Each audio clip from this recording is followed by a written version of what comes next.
जय हिंद, जय भारत, वंदे मातरम। साथियों, जैसा कि आप सभी को देश के हालातों के बारे में तो पहले ही पता लग चुका है, और अगर हम हरियाणा की बात करें तो हरियाणा में कल तक केवल 12 जिलों में ही ब्लैकआउट की स्थिति थी और ब्लैकआउट का अभ्यास किया जाना था। लेकिन कल रात के भारतीय सेना के एक्शन के बाद हरियाणा के 22 जिलों में ब्लैकआउट है और ब्लैकआउट युद्ध अभ्यास की तैयारियां जोर शोरों पे चल रही है। और उसी कड़ी के तहत भिवानी के अंदर भी माननीय उपायुक्त महोदय और माननीय पुलिस अधीक्षक महोदय ने प्रेस कॉन्फ्रेंस लेकर आम जनता से अपील की है कि भिवानी की जनता 7:50 से लेकर 8 बजे तक जो ब्लैकआउट है उसमें अपने सभी घरों की खिड़कियां, दरवाजे पर्दों से ढक लें, पूरी लाइटें ऑफ कर दें। जिनके पास इन्वर्टर हैं वो भी अपने इन्वर्टर की लाइटें बंद कर दें, टीवी बंद कर दें, क्योंकि आज देश को आपकी ज़रूरत है।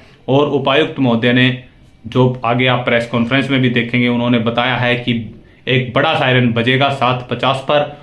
उसी समय पे हमें अपने घरों की पूरी लाइटें बंद कर देनी हैं और 8 बजे दोबारा एक सायरन बजेगा, उसे हम ब्लैकआउट ख़त्म समझेंगे और फिर हम अपनी जो दैनिक रूटीन की जो हमारी दिनचर्याएं हैं वो शामिल कर देंगे। तो भिवानी की जनता से सभी मीडिया कर्मी भी अनुरोध कर रहे हैं, पूरा जिला प्रशासन अनुरोध कर रहा है कि इस समय देश को आपकी ज़रूरत है। जिला प्रशासन, पुलिस प्रशासन जब ही कुछ कर पाएगा जब आम नागरिक जागरूक होगा, और पैनिक होने की भी ज़रूरत नहीं है। हालांकि भिवानी कोई नज़दीक नहीं है बॉर्डर एरिया के, लेकिन देश की स्थिति को देखते हुए सभी जिलों में ब्लैकआउट किया जाएगा और भिवानी के ब्लैकआउट का समय है 7:50 से लेकर 8 बजे तक। इसी प्रकार से सभी जिलों में आज 7 से 8 बजे के बीच का ब्लैकआउट है। तो सभी से अनुरोध है कि सेना का साथ दें, क्योंकि आपने देख लिया है कि भारतीय सेना ने जैसे ही ऑपरेशन सिंदूर लॉन्च किया है और पीओके में स्थित जो आतंकवादी संगठनों के बड़े बड़े सरगना जो छुपे हुए थे, बड़े बड़े जो हमास का हेडक्वार्टर था, हिजबुल मुजाहिदीन जैसे संगठन का हेडक्वार्टर था, उसे तहस नहस कर दिया है। और भारतीय सेना की कहीं ना कहीं जो खबरें आ रही हैं कि छुट्टियां भी रद्द की जा सकती हैं या रद्द कर दी गई हैं, सैनिकों को वापस अपने अपने स्थान पर रिपोर्ट करने के भी आदेश मिले हैं और पूर्व सैनिक भी पुरजोर तरीके से तैयार हैं। और अगर भिवानी की बात करें तो भिवानी जिला पूर्व सैनिकों का जिला है। तो माननीय उपायुक्त महोदय ने भी बताया है कि सभी जितने भी पूर्व सैनिक हैं वो भी आसपास के क्षेत्र को जागरूक करें। इस समय हमें जागरूकता की जरूरत है। तो आगे देखें प्रेस कॉन्फ्रेंस में क्या कहा भिवानी के उपायुक्त महोदय ने। आज की इस प्रेस कॉन्फ्रेंस में स्वागत है। तो जैसा कि आप सभी को मालूम है कि आज सुबह है वो भारत द्वारा पाकिस्तान के जो आतंकी ठिकाने थे उनके ऊपर मिसाइल से अटैक किया गया है। तो एक तरह से अटैक करने के बाद जैसे हालात होने की संभावना से इनकार नहीं किया जा सकता। उसी रेफरेंस में आज मुख्य सचिव महोदय द्वारा और जो एसीएस होम मैडम है उनके द्वारा सभी जिलों के जो डीसीज और एसपी साहिबान से वीडियो कॉन्फ्रेंस से सबसे बात की थी। तो जहां तक भिवानी की बात है तो भिवानी में जैसे आप लोगों ने भी देखा होगा कि शुरू में 11 जिले थे जिनमें मॉक ड्रिल की बात की गई थी और उन 11 जिलों में भिवानी का नाम नहीं था, क्योंकि भिवानी में जो 11 जिले जो छाटे गए थे उनमें जो सामरिक महत्व के जो संस्थान हैं उनके हिसाब से शायद वो लिस्ट बनाई गई होती।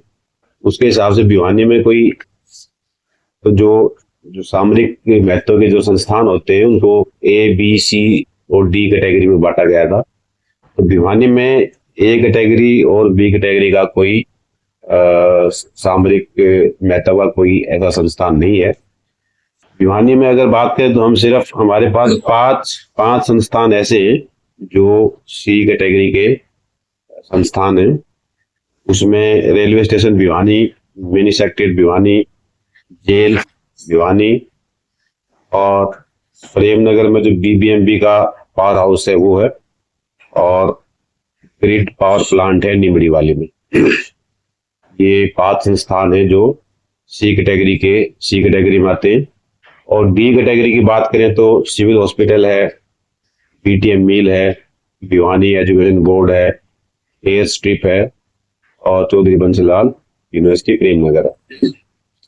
ये संस्थान है। तो आज की जो कॉन्फ्रेंस का मकसद ये है कि एक तरह से लोगों को जागरूक करना, और एक में क्लैरिटी दूं कि ऐसी कोई पैनिक वाली कोई बात नहीं है, कोई डर वाली या घबराहट वाली कोई बात नहीं है। बस एक तरह से लोगों को जागरूक करने के लिए जो वर्तमान हालात हैं, ताकि इसमें लोग जागरूक रहें और जो जरूरी हिदायतें हैं उनकी पालना करें। और पहले भिवानी में मॉक ड्रिल के आदेश नहीं थे, लेकिन अब ये हुआ कि सभी जो 22 के 22 जिले हैं वो अपने यहाँ जो भी संस्थागत जो भी ढांचा है हमारा, उसको एक तरह से चुस्त दुरुस्त करने के लिए हम भी 4 बजे आज एक मॉक ड्रिल करेंगे। तो प्रेमनगर में बीबीएमबी का पावर हाउस है, उसमें तो 4 बजे ड्रिल की जाएगी।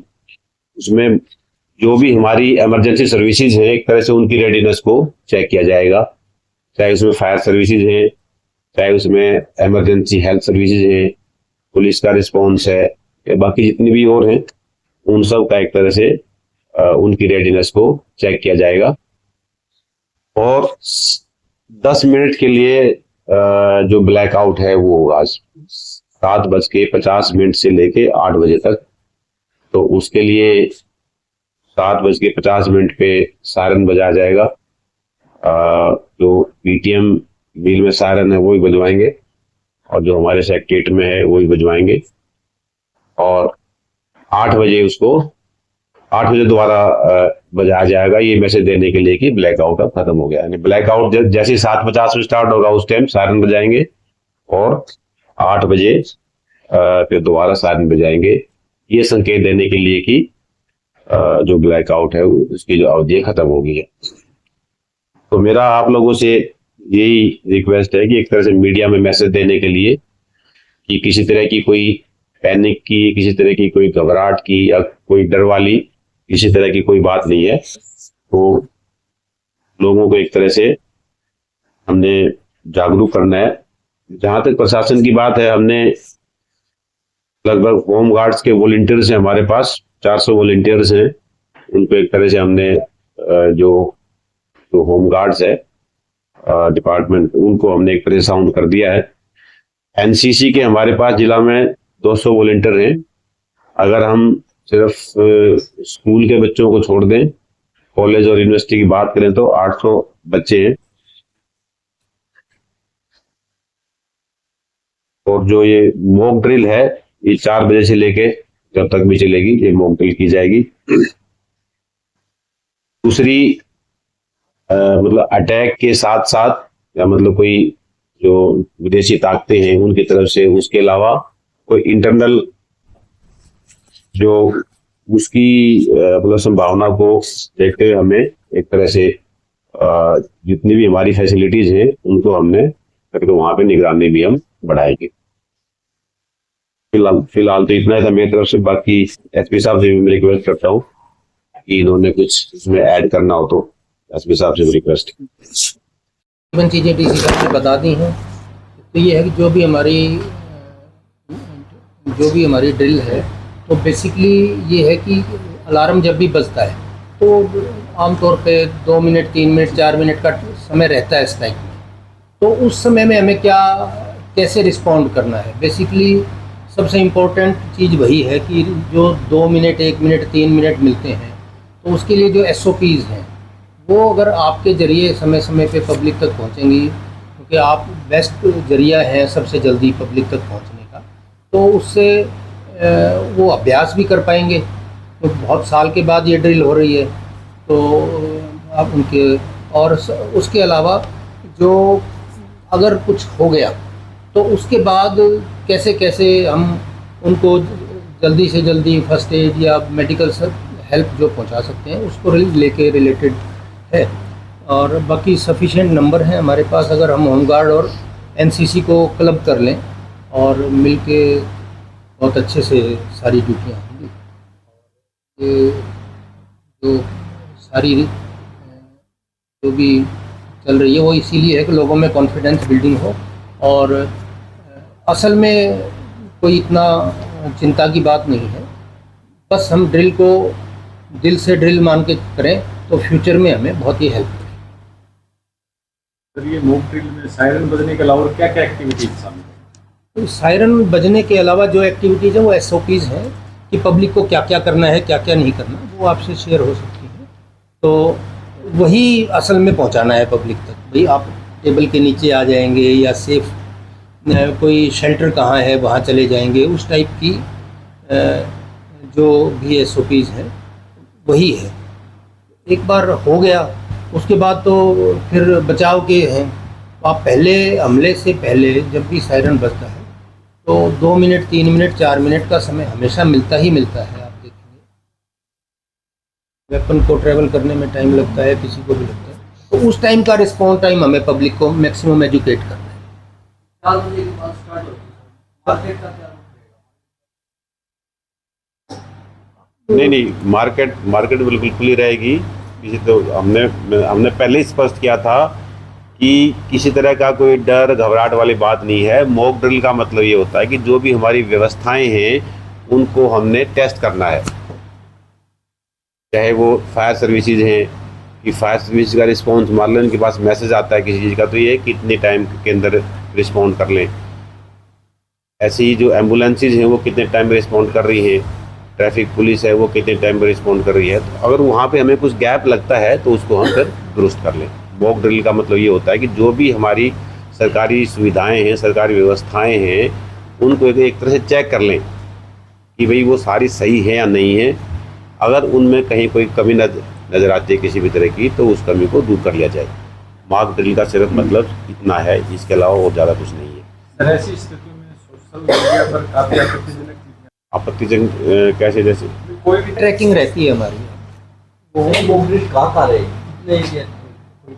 पूरे डिस्ट्रिक्ट में है अवेयरनेस के लिए, और 2 या 3 या 4 पॉइंट ही सिलेक्ट करते हैं। उन्हीं पे एक सब डिवीज़न में एक यहाँ पे एक पॉइंट हम सिटी में सर मॉक ड्रिल का मेन सेंटर किसको? जैसे मैंने बताया प्रेमनगर में जो पावर हाउस है वहीं पे करेंगे, और अगर जरूरत पड़ी तो बाकी और जो संस्थान है कल परसों अगर जरूरत पड़ी तो वहाँ भी करेंगे। सर, तो लोग घरों में है वो के लिए क्या नहीं? हाँ, वो 10 मिनट के लिए अपने ब्लैक आउट का मतलब है लाइट ऑफ करनी है, और जो जहाँ है वो उसी स्थिति में रहे। और अगर आप गाड़ी में ड्राइव कर रहे हैं तो गाड़ी साइड में लगा के आप उसको रोक लें, और जो आपकी हेडलाइट्स उनको बंद कर लें। संभावना सर सर्कुलेट कर दिया जाएगा। जैसे संभावना ब्लैक आउट के दौरान सर लाइट को कट कर दिया जाए, न कि घरों से अपील की जाए। नहीं, ये सब का कंट्रीब्यूशन है। यही अवेयरनेस है कि डू एंड डोंट्स है वो लोगों के लिए है, उनको भी भागीदार बनना है। जब ये सब मिलके काम करेंगे तो बच पाएंगे। अगर कोई भी है तो अभ्यास उस तरह से ही करना चाहिए। कोई ऐसी खबर नहीं कि भी सेंसेशन हो, कोई ऐसे जैसे वो करने के लिए, बस जस्ट एक तरह से आप लोगों को अवेयरनेस के लिए इतना करने के लिए, अवेयर करने के लिए भाई जो भी हालात जो डेवलप हो रहे हैं ताकि वो जनता उससे वाकिफ हो।